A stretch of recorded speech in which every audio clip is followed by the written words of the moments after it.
Scale is the blockchain that's truly built different. Explore more at scale.space/ecosystem and follow them on X at Scale Network. Crypto's premier institutional conference is returning to New York on March 18th to 20th.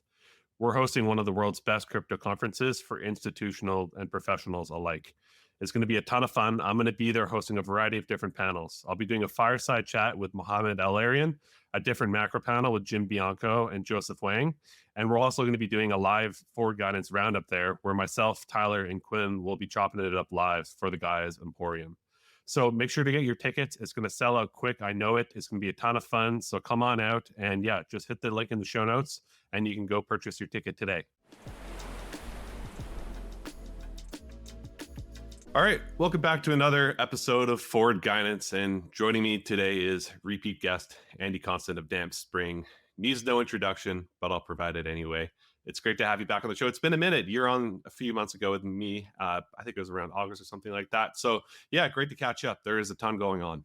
I want to start off the conversation with this term that you've coined, I think as far back as a year ago, of quantitative tightening 2.0, and really unpacking that idea and tying it to what was discussed in the Fed minutes. And the key takeaway there is this idea that they mentioned in the minutes that they basically want to have the weighted average maturity of the SOMA portfolio, which is effectively the Fed balance sheet, match the weighted average maturity of Treasury debt outstanding. So I would love for you to just walk us through what are these key concepts of QT 2.0 and how does that relate to what was discussed in these minutes? Right. So, I mean, I guess the idea is first we have to go back to what QE was, where the Fed bought $3 trillion of securities and offset the fiscal spend, Treasury securities. They also bought MBS.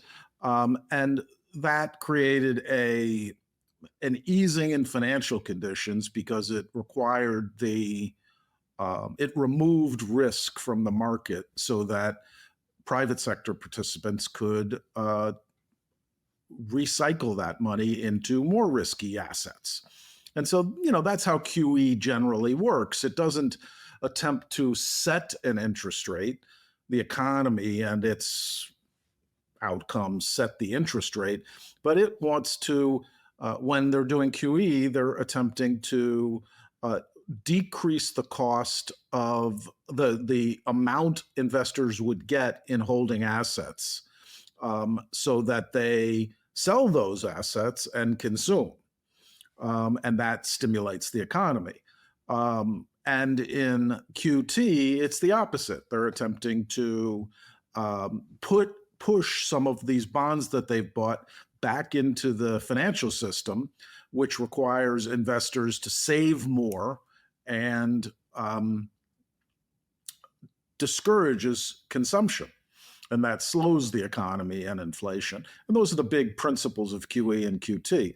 QT 1.0 started out fairly meaningfully in that as soon as the balance sheet was mentioned in the December FOMC meeting in 2021, essentially assets were kryptonite for almost 9 months. And to be clear, when they mentioned it, QE continued for another 3 months, then it paused, and then it started not until May, and then it was turned up in September.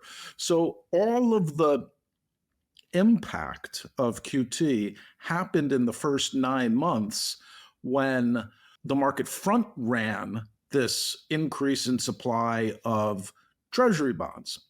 What turned out to happen, however, and this is a very important concept regarding the differences between how quantitative tightening is done in, say, England and how it is done most everywhere else, but in particular in the United States, the difference between making market outright sales, which is what QT, what I consider true QT, and what the UK has done, or allowing your balance sheet to run off and not reinvest principal.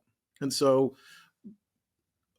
that's what the United States did. Now, of course, for the balance sheet to run off and not get reinvested, the Treasury has to borrow money from someone to pay back the Fed for its maturities. And that is absorbed by the private sector, and so conceptually has a tightening impact as if the Fed had made those outright sales into the market. But the choice the Treasury makes is, how do they finance the um, Fed's runoff? And over the course since QT started, Treasury has issued 52% bills, which is a tremendous amount of bills. Forget what their existing bills stock is. They just issued mostly bills. And what that did is it competed with what money market funds would otherwise invest in, which was the reverse repo program, and essentially drained $2 trillion out of the reverse repo pool, which went into bills, which was then handed back to the Fed, who was in the process of allowing $2 trillion of their balance sheet to run off. And so really nobody experienced a need to own this duration. And so that was QT 1.0. And what we saw is it was really not effective at all. There were episodes where things happened, like when in last 2 summers ago, when the Treasury decided to increase its coupon issuance. But since then, it's been, and even between those events, it was really muted. And so there really wasn't any QT that was done in the classical sense. So what happens is then the Treasury is stuck with, when they're issuing 52% bills, they're stuck with a climbing amount of bills as a percentage of the total debt. And Secretary Bessent and Steve Moran, the chairman of the Council of Economic Advisors, both deemed that what was it called? Activist Treasury issuance policy. And they thought it was something that was essentially taking the monetary policy lever away from the Fed. And now they have all this they have all these bills that they need to refinance. And so that's the Treasury. The Fed the Fed had a certain amount of runoff that it would tolerate, and they capped any further runoff at a higher amount, so that any further runoff, the proceeds were reinvested. And the means to reinvest, the way they reinvested, focused on coupon bonds, not bills. They came up with it. It was the same one they used when they reinvested in the balance sheet subsequent to 2008 and even through 2019. It's always been the way they've reinvested. And so what they end up with is a portfolio that is heavier in coupons than the public market. And so today, the Fed has, what's the number? 4.16 trillion US Treasuries, and it has a weighted average maturity of 8.6 years. While the Treasury, with all of its issuance, has a duration, a WAM, a weighted average maturity, it's a concept similar to duration, of 5.9 years. And so the reinvestment policy extended the Fed's balance sheet. And in the minutes, they said that they want to bring it back in. And to bring it back in, that means that they will buy fewer or no long-term treasuries, forcing the Treasury to issue what the Fed would have bought to the marketplace, increasing the auction sizes of coupon bonds and having the private sector absorb that. And if they do what I expect they will do in terms of their reinvestment plan, it's essentially 20 billion of 10-year equivalent wham that will now have to be absorbed by the market per month. And it'll take them basically 5 years to achieve their goal. Scale is the blockchain that's truly built different. Forget gas fees and waiting. Scale offers a seamless Web3 experience with fast, fee-free transactions. Whether it's gaming, AI, or next-gen dApps, Scale is here to power your future. Explore more at scale.space/ecosystem and follow them on X at Scale Network. Okay, so before we go in a little bit deeper on the how and the mechanics of that, and also what are the potential market impacts, I do want to just clarify a little bit of the why that they're trying to do this. So it seems to me like they're basically trying to get their SOMA portfolio back to how things were before 2008, before QE started to occur. Because right now their SOMA portfolio, it's heavy on the duration, it's heavy on the MBS. They've said that they don't want any MBS on their book right now. So I would love to just understand, like, why is it important to get back to that pre-2008, to get the weighted average maturity to that 5 year, whereas right now it's at 8 years? Well, I think of it more as a asset liability matching. Um, the liabilities of the Fed are the bank reserves, the currency. There used to be the RRP, but that's almost zero now.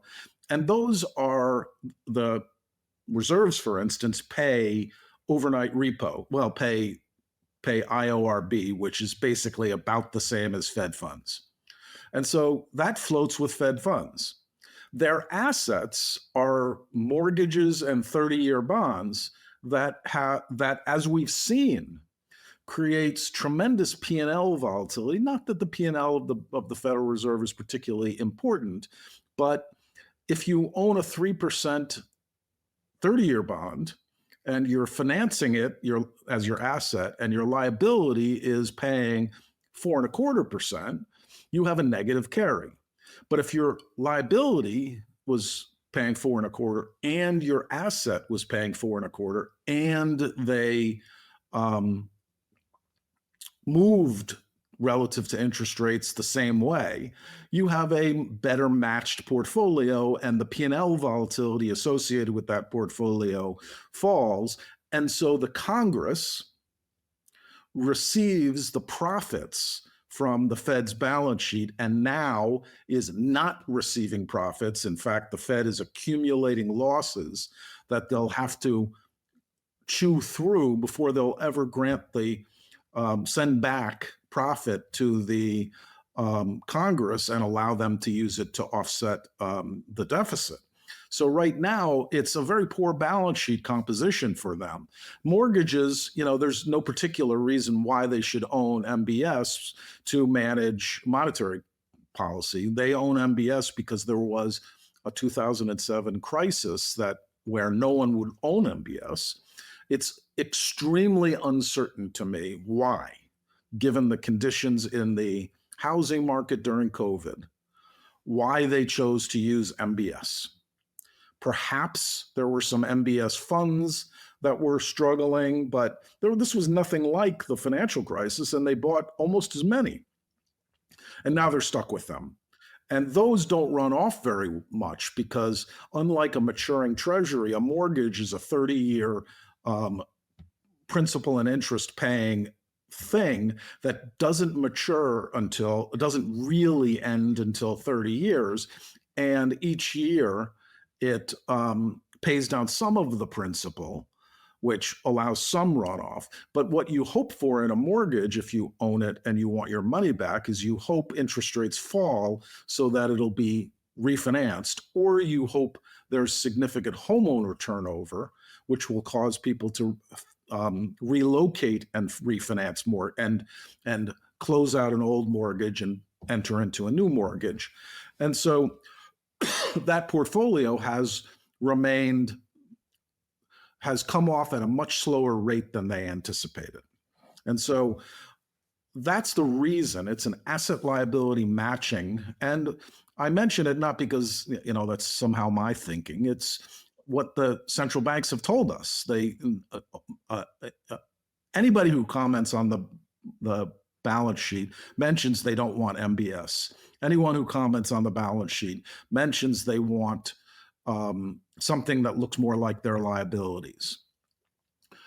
What they've done is recognize that without asset sales, a very short term balance sheet that has, say, for instance, bills and 2 year and 3 year and 5 year notes is impossible because they have already 1.5 trillion of 15 year and longer bonds that are not going to go away without being outright sold. So the first step in what I call QT 2.0 is stop reinvesting proceeds of runoff in long-term bonds. They seem to have made that shift. And it's only and they have a destination that is possible to achieve. This wham equal to the government that'll take 5 years to achieve. It's a sensible first step, but it doesn't really correct their balance sheet and turn it into the thing that they say they want. Got it. Okay. And just to be super clear, that reinvestment mechanic, that's why you see them show up at Treasury auctions because they're reinvesting into the long duration. Is that where it occurs? Yes, every auction you'll see that the Fed has maturities in excess of their $25 billion cap, which is most nowadays. When the cap was higher, sometimes they wouldn't. But pretty much now, every month, you have maturities that are greater than that. The reinvestment is across all treasuries issued in that month, proportional to the treasury amount. So if they issue 25 billion 30s and 50 billion 10s, they buy twice as many 10s as they buy 30s. And there's great confusion on this topic, so I'll hit on it. The way it happens is if the auction is for 25 billion and the Fed has, let's say 10% they want to buy, 2.5 billion of that auction. They don't bid. They say they bid, but they really don't bid. They don't put a price on it. They are non-competitive. And also, they don't buy any of the 25 billion. At the end of the auction, it's priced. The 25 billion of bonds are awarded to the private sector, and the Treasury and the Fed have a journal entry in which the Treasury all of a sudden prints 2.5 billion more, and the Fed buys 2.5 billion more. So what happens is a total of 27.5 billion get printed. So the Fed isn't bidding at auction. It's adding on at the price that the auction transpires at.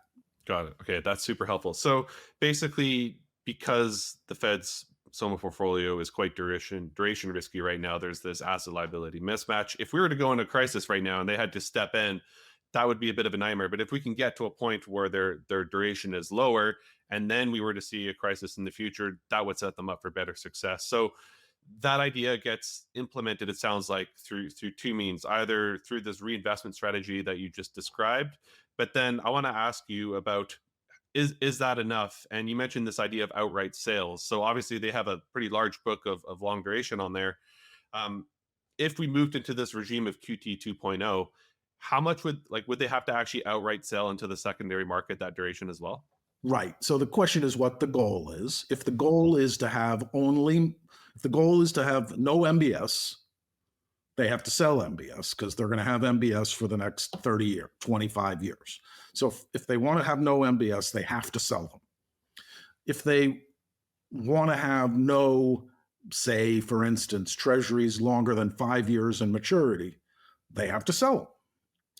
So the question is, do they? And so far, they haven't indicated that they do. They've only said sort of an end goal is to have no mortgages and short duration treasuries. That's their end goal. They have this interim step that they announced in the minutes of equal wham. That's for later to decide whether they want to do that. Why is it a good idea? Well, let's just say that there was a crisis. So in a crisis, the all bonds rally a lot. The front end, they cut rates a lot. All bonds rally a lot. and they decide to begin QE. And let's assume interest rates are zero. They've said pretty clearly they're not going to do more QE until interest rates are zero. We're back in a position where the Fed is buying 1.5% coupons, which, unless the crisis never resolves, they're going to be underwater on those things. If you're going to be underwater in those things, you'd rather not have a lot of them going in, though those would rally, which is an ironic bit. Yeah, if they own them now and then it went to 1%, they'd be making money. Right.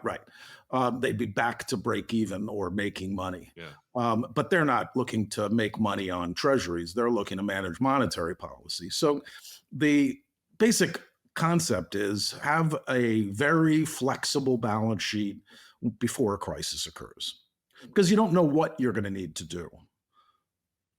Okay, And you that don't makes know sense. how easy it's going to be for banks to find reserves. And so you really want to target things that you know you can buy when they have to be sold. And so, again, this is not me opining. This is what they say they want. And it makes central banking sense to have a clean balance sheet. Yeah. So, no matter which way you cut it, more duration needs to come onto the market and be absorbed. So I want to ask you, who is that marginal buyer of that? Is it people that own riskier assets and sell them for that, duration? Or is it, commercial banks? I want to tie it into this discussion that we've been hearing about SLR exemption potentially coming on, because that could potentially be a pretty large buyer from commercial banks. So yeah, like, who do you think is the marginal buyer of this duration? Right. So there's a difference between the person who comes up with the cash and the person who wants the risk. And so right now, and also it's very important to recognize that the outright sales would drain reserves. If the Fed were to make outright sales, they would drain reserves. So and they don't want to do that. They're not, QT isn't over and probably shouldn't be over, despite the minutes issue, which we can come back to. Reserves are reaching a point where they're at their target. I don't know what that target is. They've used 3 trillion, 11% of GDP. We're close. And that 3 trillion is bank reserves plus reverse repo. Right. And reverse repo is likely to drain fully after TGA, after the whole debt ceiling nonsense occurs. Nonetheless, if they were to sell bonds outright, they would drain reserves.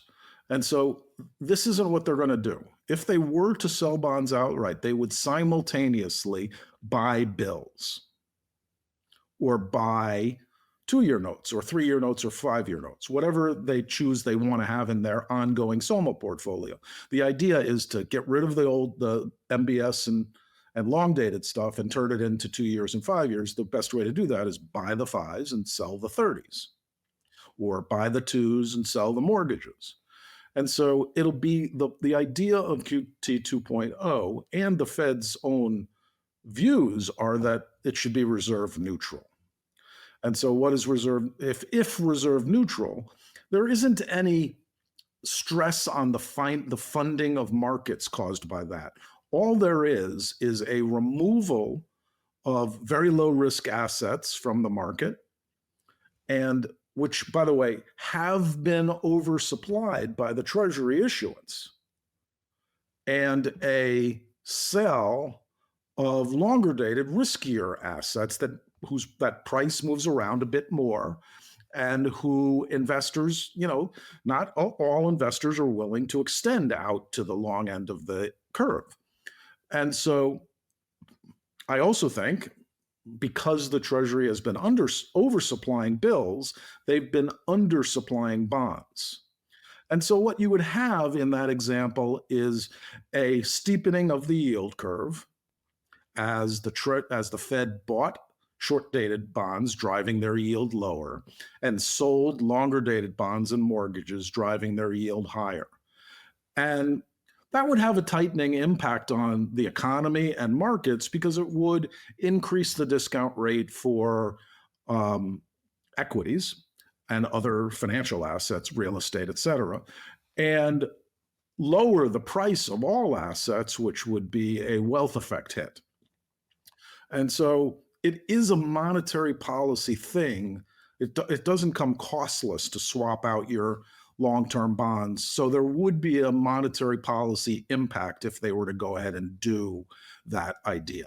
Right. Would that be called, if it's bank reserve neutral and you're selling the long end and you're buying the short end, is that Operation Twist, or would that be like reverse Operation Well, Operation Twist, they decided to stop buying the short end and start buying the long end in greater size. So it's, you could call it Operation Reverse Twist. Yeah. Yeah. Okay. So another major section of those minutes is you already alluded to it, but there's this idea of a potential pause in QT that got a lot of people excited. And I think a lot of people missed this first part that we just dug into, myself included. But then when I came back further, I was like, okay, this is more interesting. But there's also been this mention in there about a pause of QT that's related to the debt ceiling dynamic. So I would love for you to just first off explain, why are they debating a pause in QT at this juncture if there's also talk of like potentially a more powerful version coming on later, and how does that relate to what's going on with the debt ceiling and the TGA? Right. So there are two aspects of QT. One is requiring the private sector to take on more riskier assets by selling long-term bonds. They didn't do that. They used runoff, and Treasury muted it with bills. So that never happened. But the other aspect, and one that many of the what many of the Fed officials think is the primary driver of QT, its impact, its economic impact, is the drawing of reserves from the financial system. And so that's happened. It hasn't really happened. Prior to QT starting, we had something we hadn't had prior to 2020, which is this reverse repo account, RRP account. And that grew to over $2 trillion and is fundamentally very similar to bank reserves in that it is what they call outside money. It's outside the financial system. It's outside the private sector's financial system. It's within the Treasury. I actually think of it as inside money, but that's not what it's called. And it's really something that mostly money market funds can invest in. It's very similar to bank reserves in that there's a bank reserve has a depositor that's on the opposite side of that transaction who may need money one day. They don't want to borrow, they just want their deposit back. Similarly, RRP is like a deposit in that a money market fund, if somebody wants to consume or buy a financial asset, they can withdraw money from their money market account and turn it into those things. So the difference between the RRP and the bank reserve is back in the day before 2020, when the US banking system had a fractional reserve banking system, it actually mattered that you had bank reserves. You couldn't lend if you didn't have bank reserves. Today, it doesn't really matter because bank reserves are not necessary to lend. That's a plumbing thing that we probably shouldn't drop into, but money market funds don't lend. They do a little bit in the private repo market, providing financial leverage for high quality treasury bonds typically, but they don't lend to you and me. They don't lend to corporations. They don't lend to construction. They don't write mortgages. They just do this repo and reverse repo with the Fed, or they buy T-bills.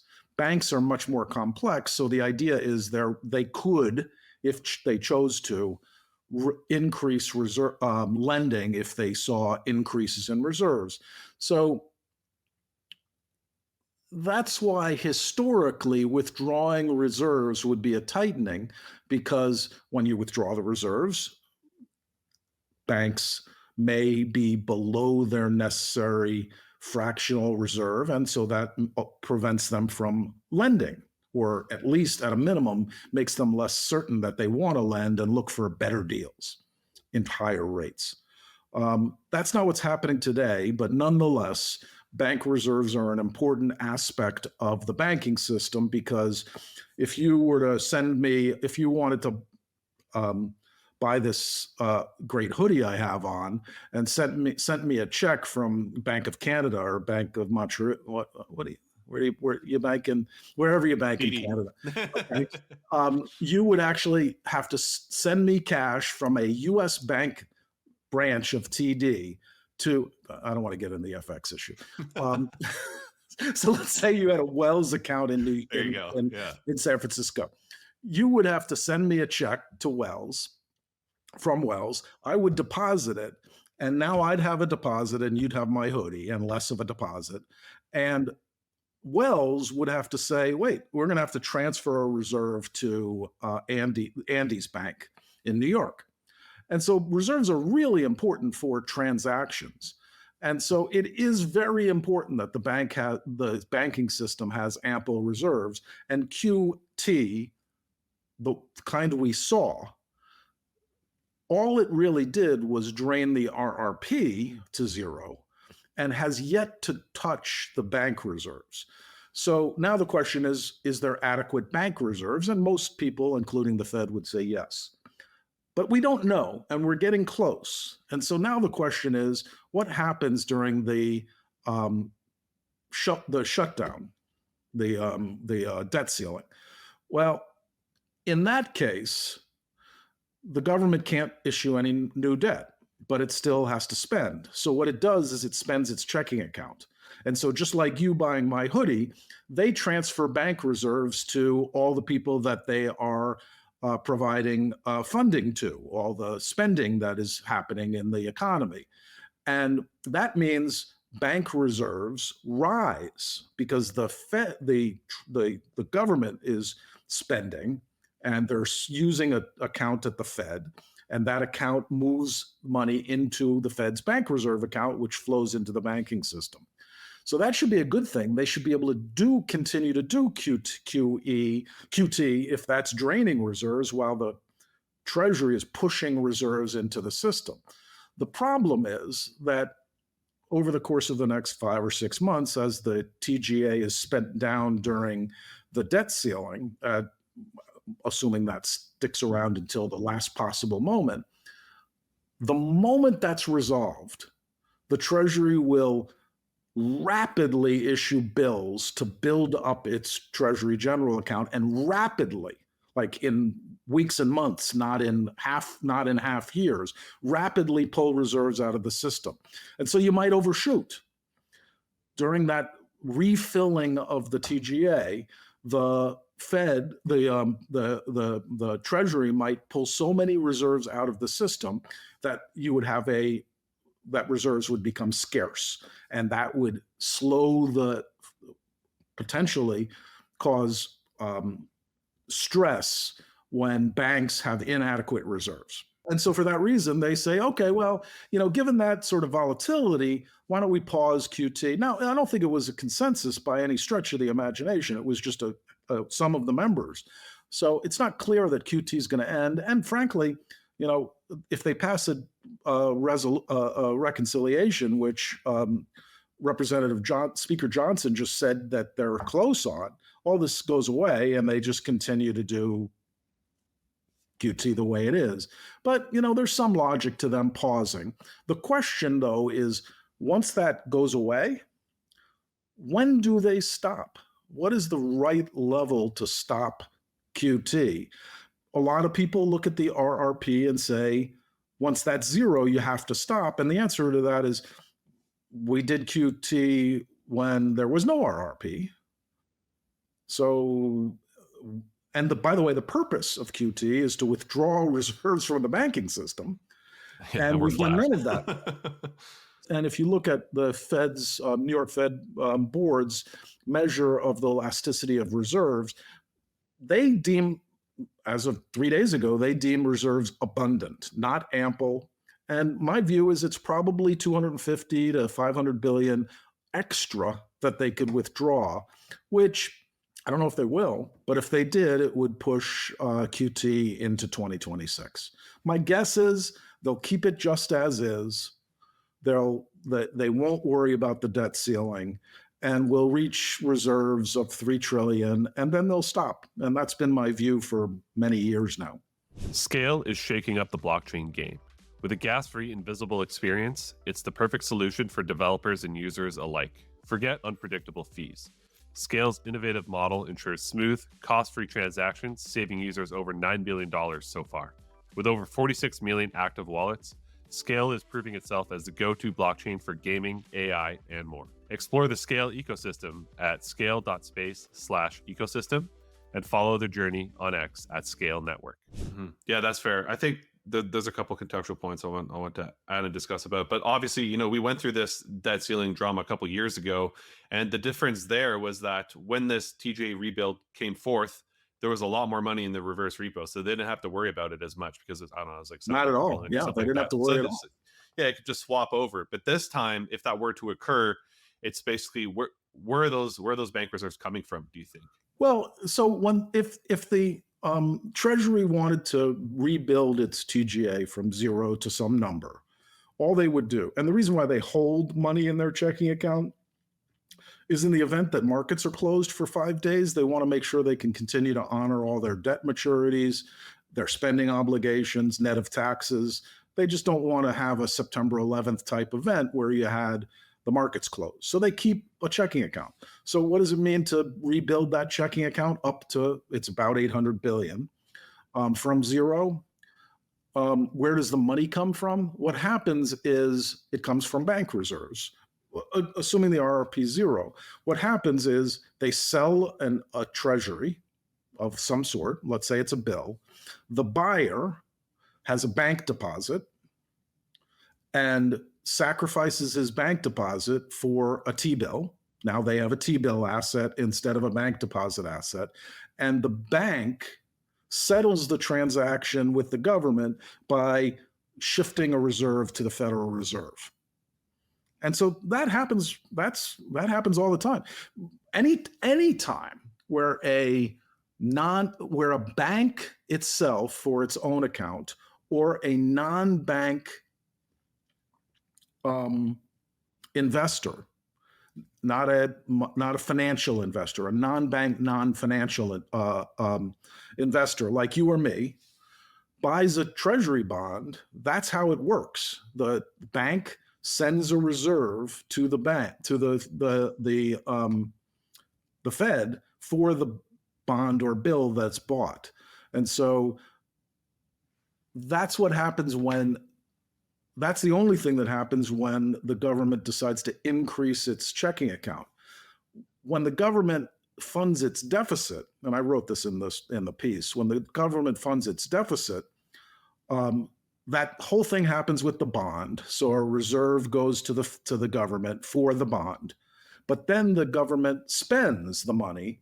And the way they spend it is a deposit's created at a bank and a reserve comes from the Fed to offset that deposit. So it's the deficit financing is neutral to reserves. The only thing that can drain reserves is the TGA being built, the RRP coming down, or the Fed selling an asset.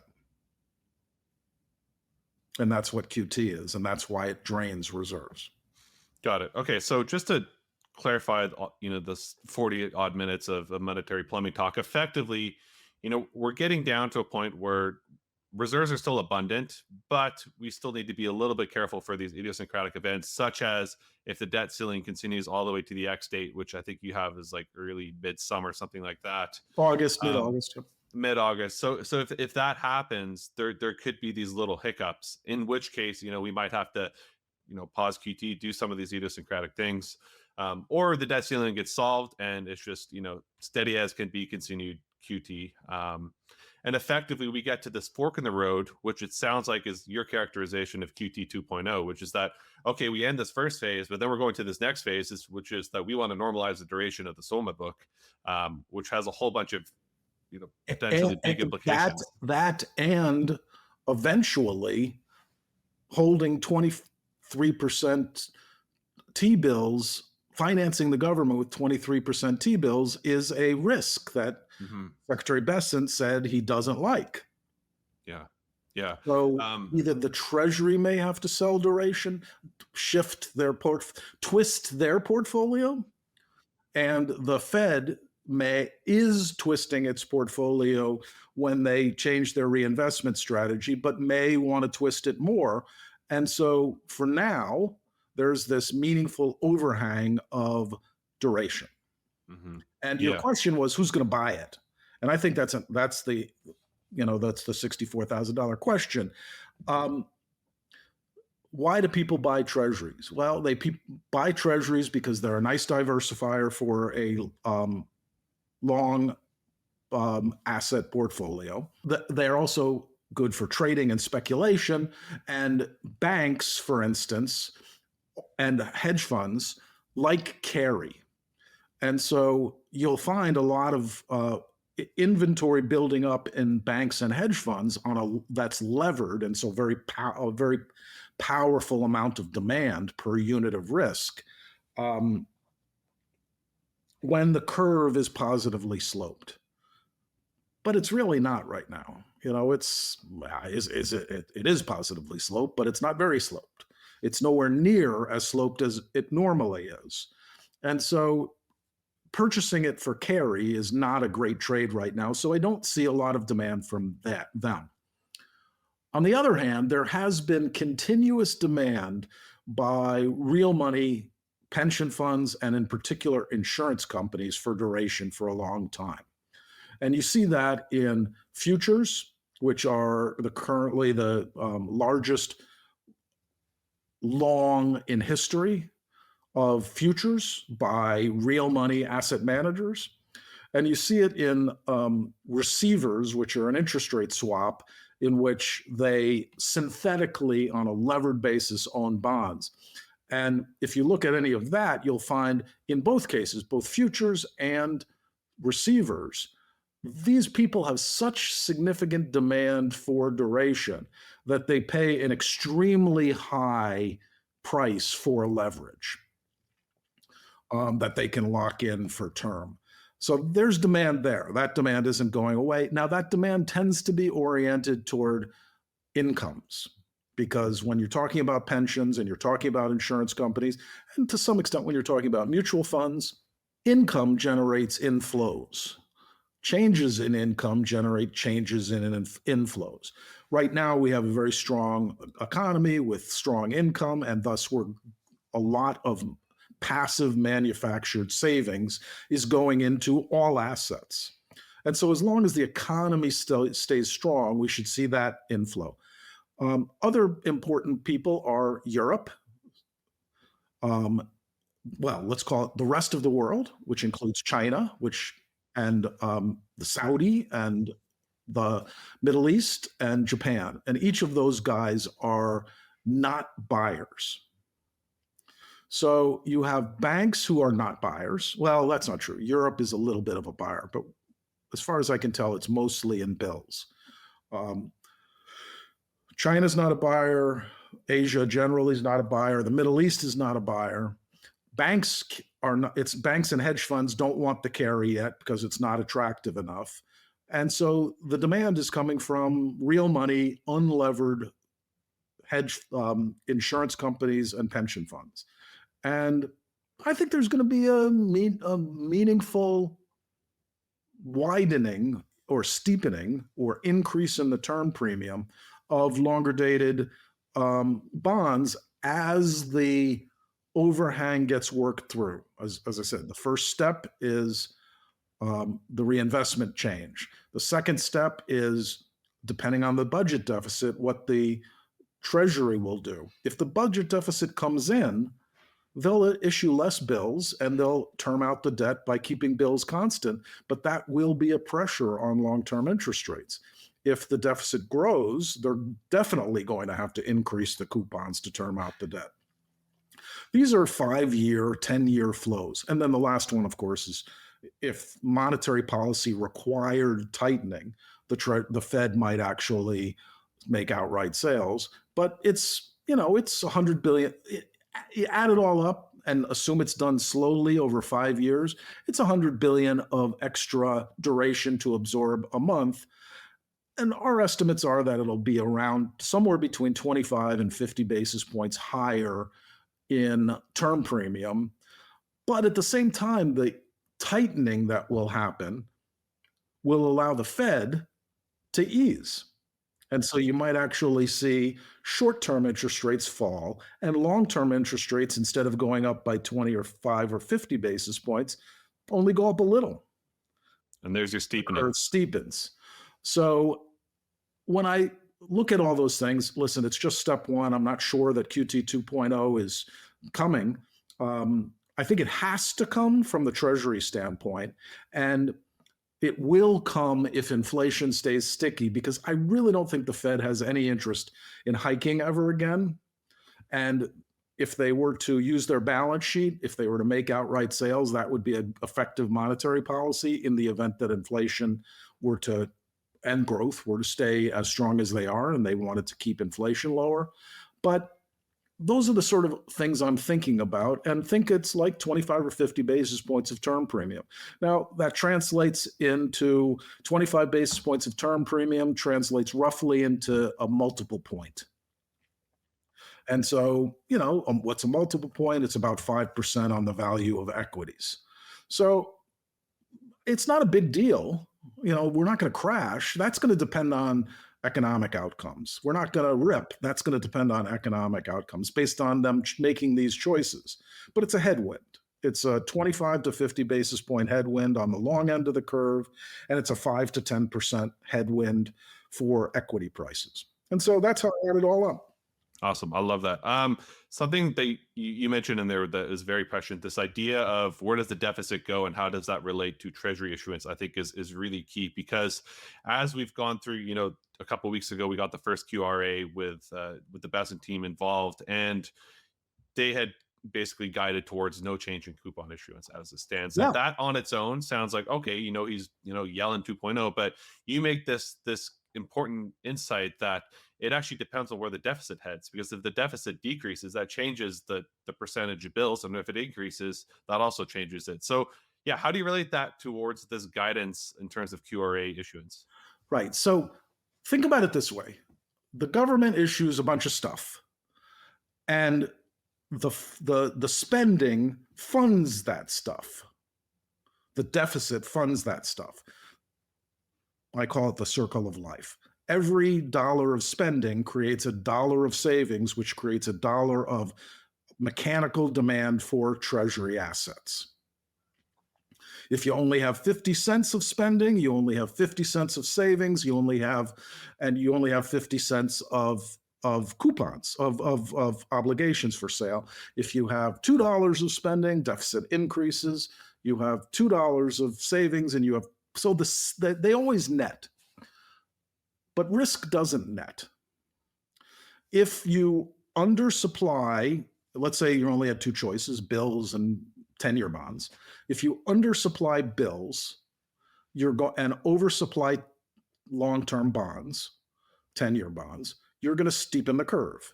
If you oversupply bills and undersupply coupons, you're going to flatten the curve. They've been flattening the curve. They've been suppressing long-term interest rates by undersupplying.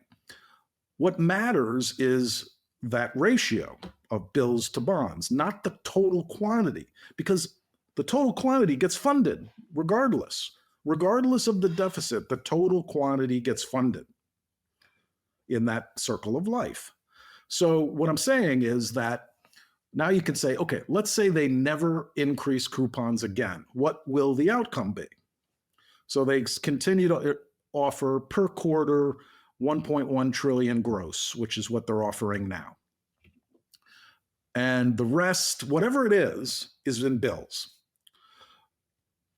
In the event that the deficit falls, they still offer the 1.1 trillion a quarter, but they end up offering less bills, which means they're oversupplying the market with coupons relative to bills.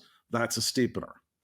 If they keep coupons the same and the deficit rises, well, they have to make it up with bills. And so there's more bills and the same amount of coupons. That's oversupplying the bills market and undersupplying the coupon market. And so if you're going to keep it constant, the deficit will determine whether you're going to be extending the debt, meaning if the deficit falls and you keep it constant, you extend the duration, you're terming out the debt. If the deficit rises and you keep coupons constant, you are relying more on bills. So we have to know what the deficit's going to be and the coupons. It's a combination of those things, not one or the other, that'll determine whether the Treasury is terming out the debt or not. What they've said, they didn't say they said terming out the debt's going to be a long way off. And the reason why is it takes a long time. You know, what has happened, the 52% bills they've issued over the course of the last 3 years, is 1.4 trillion more bills than normal. If 20% is normal, it's 1.4 trillion bills more than normal. How are you going to, you're certainly not going to term out the debt quickly. You're not going to sell 1.4 trillion 10 years. You're just not going to do that. They only sell 200 10 years per quarter. They only sell 1.1 trillion in total. So it's going to take 5 years, in my view, even if they just increase coupons per auction by 100 million bonds per auction. Let's assume the deficit is neutral. In that case, the coupons stay the same, the bills stay the same. If they were to increase by 100 billion, that would take what? 1.2 trillion, 1.4 trillion. It would take 14 quarters. So it's going to take a long time to term out the debt. It's a headwind. It's not a sudden decision. And so that's what I think they mean by a long time. But what I'm more interested in is, listen, the deficit does matter. It matters if expenditures come down, thus the deficit comes down with neutral tax policy. That has an impact on growth. It doesn't have an impact on what we've been talking about, which is the terming out of the debt. If deficit comes down and they reduce coupons, they're not terming out the debt. If deficit comes down and they keep coupons the same, they are terming out the debt. And so that's the way I'm looking at it. So now we're starting to get into the realm of the impacts of all of this with the economy and markets. So I want to ask you, obviously, understanding where the deficit is headed is also a story of understanding where the economy is headed. So you mentioned earlier there about how the term premium is likely to head up 50 basis points or so. I want to ask you about what's your framework for understanding where the economy is headed? I know you've left the higher for longer island, heading, sailing the slowdown sea. What is driving that framework? Is it the increase in term premia? And then how does that impact these dynamics that we just talked about? Right. So as you rightly said, I coined this term, higher for longer island, and I was the castaway on that island. I have the beard to match now, finally. And what that was just a very bullish outlook for the economy, in particular, nominal GDP, a combination of all the government spending, all the subsequent income, and what was a productivity miracle has kept me extremely bullish, the economy, until recently. And what happened, it wasn't the election. That has its impact, and we'll come to that. But it was in September, we had seen rapid term premium contraction and asset rallies, expecting that the Fed was going to cut significantly. And that started kicking through to the economy. And so I expected the economy to be strong in Q4, even stronger. But I also noticed that starting in September, term premiums started expanding, and they reached a level that they had not yet reached. And for me, we've seen a couple of episodes of this where term premium gets very, very high very quickly. This happened most notably right before Halloween in 2023. and but it didn't last. And so its economic consequence, this tightening, just didn't last. And the easing that came on Halloween when Yellen was decided not to increase coupon sizes despite an increasing budget deficit, that resulted in assets rallying, and then the Fed was also very dovish. That we've for almost 6 weeks now, and I started noticing this in January. Actually, it's been longer than that, since December, really. We've now had this persistent higher term premium. And I think that that will slow the economy. Also, unlike the times in the past, the Fed is 100% on pause. In fact, the market until just recently was even more hawkish than the Fed, expecting one cut in the next 18 months. And so that's a tightening. I don't spend a lot of my energy worrying about the front end of the curve in terms of its economic impact in this current economy, which is so built on asset wealth and low long-term financing that's been locked in during COVID. But it is high and is staying high.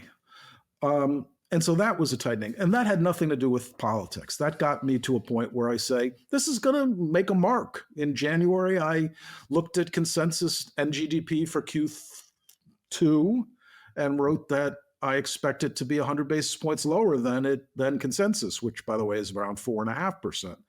And so that's a slowdown. That's a real slowdown based on financial condition tightening. Then we get to the Trump administration's agenda. And there are a series of policies. They're all fairly obvious. You've talked about them a million times. One is immigration, which will slow the amount of labor growth, labor supply, which is anti-growth and inflationary. Full stop. There's no other way to turn that. Then you have tariffs, which I don't want to get really in the weeds on tariffs. They are anti-growth. Whether they're inflationary depends on who pays for the tariff and what the currency markets do and whatever. But in aggregate, anti-growth. And they create frictions. And so I thought we were going to get tariffs. Maybe we're not. Certainly no one believes that tariffs are coming ever since Mexico did its fentanyl thing and Canada did its thing, and all of a sudden no tariffs.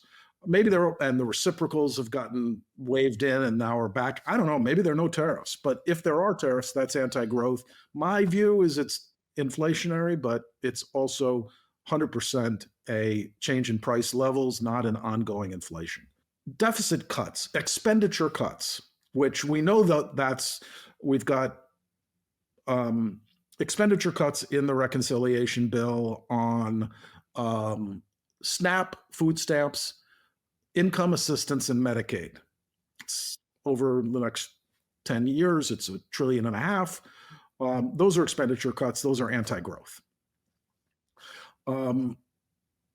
The tax savings, one would say that would be pro-growth if you believed in supply-side trickle-down, which it's not clear to me exists, but that's a different point. It doesn't matter. All the tax is not it's not a growth impulse. It's a maintaining of the existing policy. So that's the budget reconciliation. And then you have DOGE. And let me be clear, I am 100% believer in cutting waste and finding fraud and cutting that in a efficient way that itself doesn't become a machine that becomes expensive. And they're going to have some success. But it's anti-growth. You might not like the growth that you're getting from the government spending wastefully or people stealing the government's money, but that wasteful spending and stolen money spends in the economy the same way as perfectly honest money and creates consumption. And so if you cut government expenditures, like the ones I mentioned and the ones that we're talking about with DOGE, that's anti-growth. So the only thing left, and I am very optimistic about this, um, the only thing left for pro-growth policy is deregulation. Deregulation is free from a standpoint of creating productivity and potentially very expensive in terms of what it may do to the environment, what it may do to conditions for both consumers and the people that manufacture stuff. Well, we have regulations for a reason. Um, Eliminating those regulation is pro-growth. And so I am very optimistic that we will see significant deregulation. And if we do, that's the offset to otherwise anti-growth policies. And you add all those things up, you have now I don't know if any of them are going to implement it. But if everything that Trump wants he gets, and he tariffs, you're in a position where you're going to have an anti-growth impulse at the same time as you have a tightening of financial conditions, and at the same time as expectations for growth are very high. Okay, so let's take that and talk about how that impacts risk assets. Because if you're telling me that the economy is going from red hot to medium, and to that end, we get the short rate cuts that you mentioned, Fed funds down a bit. Obviously, the long end side of things and what could happen with the balance sheet would be a drag. But overall, when I piece a lot of those together, it sounds like a decent outlook for risk. But I know you disagree with that premise. So I would love to hear about, why doesn't this set up a situation for a Goldilocks environment? Why is it actually not that great for risk? I guess the way I think about assets is whether they respond to growth or inflation and what the discount rate does. And the economy's been on fire and stocks have been on fire. It's without a doubt a pro-growth asset. Now, you might say that it's entirely the Fed keeping monetary conditions easy. And okay, I think it's partly monetary conditions are easy. And so multiples are staying high and not converging, in fact, expanding in general. But if you look at earnings, like actual earnings that have occurred, they've been strong. Earnings are growing. That is real growth, nominal growth, but growth. And expectations for earnings, which are in that multiple in that PE, in the valuation expectations, are also high. And so if those expectations come in, the numerator that you use to discount based on the change in interest rate is going to shrink. The income flows from owning stocks, conceptual income flows from owning stocks, is going to come down faster than the discount rate improvement. And so that's negative stocks. Now, I don't know about, you've got this, I don't live under a rock or anything. I am aware that there is a great deal of sentiment that when interest rates are cut, that's good for risky assets. You literally have to be in a cave to not recognize that. But the question is why? If interest rates are lowered because they were too tight and that will allow for future growth and improves the discount rate, that's a good thing. If they're lowered because growth is slowing too rapidly and they're not lowered fast enough to offset this fall in growth, that's not good. And so, I don't know where we are. Firstly, we're not expected to cut rates a lot. And frankly, this comes down to what my portfolio looks like. My principal risk right now is long what are called SOFR futures, which are short-term interest rate futures tools that allow you to bet on the path of interest rates. Conceptually, it's like owning a levered position in a 2-year note, because in the event that happens, that interest rates are, in the event of a slowdown, interest rates are going to get cut. And so I win. I'm short equities because I expect that interest rates are going to get cut, but not enough to really their price not to be cut at all, but not enough to stimulate the economy until equities fall, primarily because inflation isn't beaten yet. And the slowdown will affect the top line, but not do much in terms of long-term interest rates that are on its discount rate.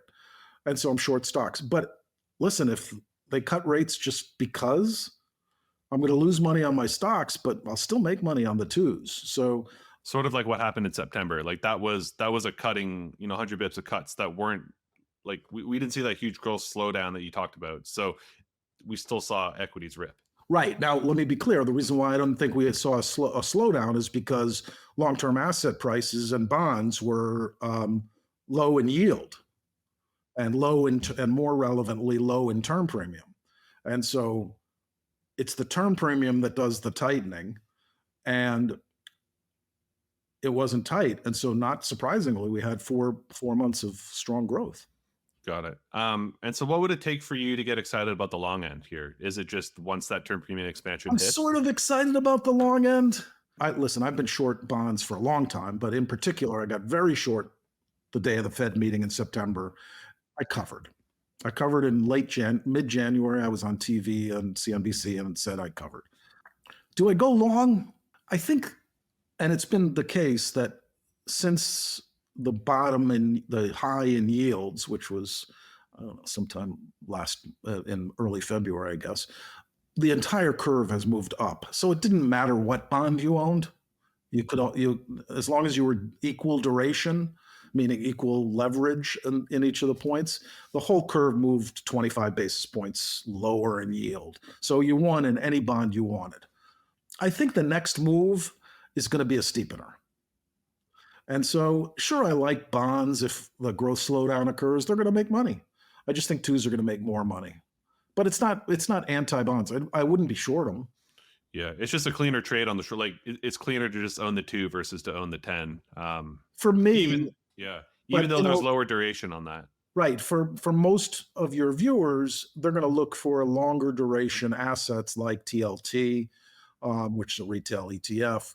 There is a levered way of buying 2 years called anyway, we don't use tickers, but things like that. And that's perfectly fine as well.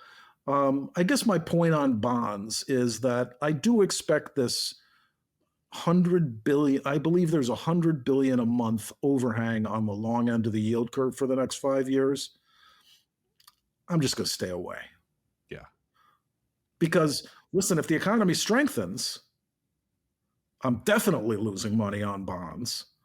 And if the economy weakens, for now, with pricing where it is, where you only have 2 cuts priced in for the next 18 months, you don't have this supply issue that is overhanging the market. In fact, you actually have a demand coming from the reinvestment and coming from the twist that will support those shorter dated bonds. So I much prefer them. I'm not holding my breath expecting step 1 of QT 2.0 to turn into this Treasury actively or passively extending their duration and the Fed actively selling assets, but it's an overhang. I mean, like if you're owning twos, where I don't know if it's exactly where the like effective funds rate is at, but is your downside there just if the Fed starts to talk about hikes? Yeah. Oh, definitely. I mean, twos have downside. Don't get me wrong. That's a good symmetry, Don't get me wrong. Twos have downside. We could be back up at 5.25% if inflation takes off. But let me tell you something. TLT long bonds would get destroyed. Yeah.